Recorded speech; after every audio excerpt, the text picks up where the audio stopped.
بسم اللہ الرحمن الرحیم۔ ایک سادہ سی حقیقت پر غور کریں۔ خدا نے انسان کو قوت غضبیہ ودیت کر رکھی ہے۔ یہ قوت غضبیہ جلال کی پیداوار ہے۔ انسان جب اس قوت کو غلط استعمال کرتا ہے تو بدکاریوں کی طرف مائل ہوتا ہے، لیکن یہی قوت مثبت طریقے سے استعمال کی جائے تو انسان کے اندر حمیت، حریت اور غیرت کے جذبات پیدا کرتی ہے، اور انسان اسے استعمال کر کے میدان جنگ میں شجاعت کی لاسانی مثالیں قائم کرتا ہے۔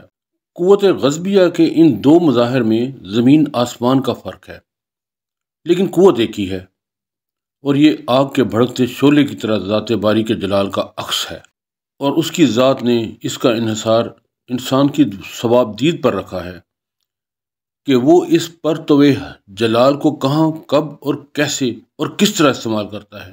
یہ بات ذہن میں رکھنی چاہیے کہ اس کے صحیح اور غلط استعمال کا ذمہ دار بھی انسان خود ہے۔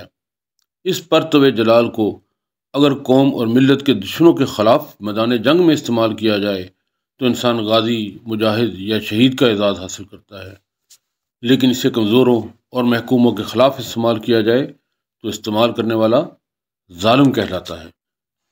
اس تمہید کا مقصد یہ ہے کہ ہر چیز کی ابتدا اللہ کی ذات سے ہے۔ ابلیس بھی اسی کی تخلیق تھی، اور اسے ثوابدید بھی اسی نے ودیت فرمائی تھی، جس کی وجہ سے اس نے اللہ کے حکم کی نافرمانی کی اور راندہ درگاہ کیا گیا۔ ان ساری باتوں کا قواعد عملیات سے بڑا گہرا تعلق ہے، کیونکہ جب ہم عملیات کرتے ہیں تو رنگ و آہنگ اور جلال اور جمال کی لطافتوں کو بھی سامنے رکھتے ہیں۔ مختلف عملیات کے لیے زوال سے پہلے کا وقت، زوال کے بعد کا وقت یا مخصوص حرکتیں اور موسم اس لیے ضروری ہیں کہ ہم نے خیر و شر دونوں میں سے جو کام بھی کرنا ہے اس کے مطابق ماحول کا اس سے ملانا ضروری ہوتا ہے تاکہ اس میں تاثیر پیدا ہو۔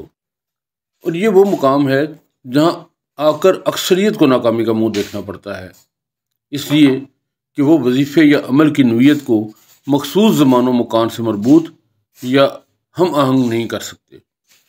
اگر وظیفے یا عمل کا تعلق سلسلہ جلال سے ہو تو ان تمام چیزوں کو استعمال کیا جاتا ہے جن کا تعلق جلال سے ہوتا ہے۔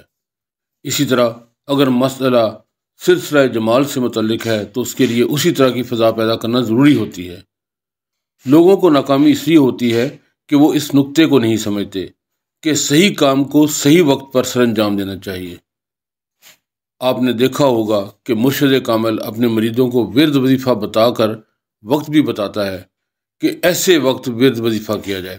کوئی شخص اگر یہ کام اپنے طور پر شروع کر دے اور اسے مناسب رہنمائی حاصل نہ ہو تو اس کی کامیابی غیر یقینی ہے۔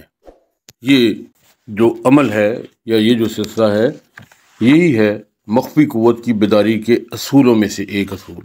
اگلی ویڈیو میں ہم انشاءاللہ تعالی قلعہ کشی اور ماحول کے حوالے سے بات کریں گے۔ اپنا خیال رکھیے۔ خدا حافظ۔